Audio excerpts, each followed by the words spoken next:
এই শিয়ালটা ফ্রিতে জেলের ভাত খাওয়ার জন্য ইচ্ছা করে নিজেকে পুলিশদের ফাঁদের মধ্যে আটকাতে শুরু করে দেয়, কিন্তু সে হাজারো চেষ্টার পরেও নিজেকে সেই ফাঁদের মধ্যে আটকাতে পারছিল না। তবুও সে হার না মেনে অনেক কষ্ট করে নিজের লেজটাকে সেই ফাঁদের মধ্যে ঢুকিয়ে দিয়ে মরে যাওয়ার নাটক করতে শুরু করে দেয়।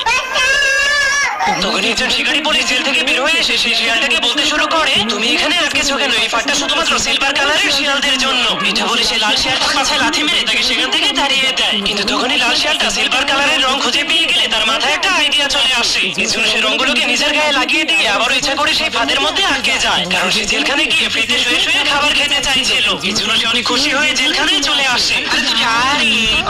কিন্তু তখনই বাকি সব শিয়ালেরা তাকে বলতে শুরু করে, এখান থেকে পালিয়ে যাও, না হলে পুলিশেরা তোমাকে মেরে ফেলবে। কিন্তু সে ফ্রিতে খাবার খাওয়ার লোভে পড়ে কারো কথাই বিশ্বাস করে না। উল্টো সেই শিয়ালটাকে বলে, তোমার সাহস থাকলে আমাকে এখান থেকে বের করে দেখাও। এজন্য সেই শিয়ালটা তার দাঁতের সাহায্যে একটা লোহাকে কামড় মেরে চাবি তৈরি করে ফেলে। এরপর 9টা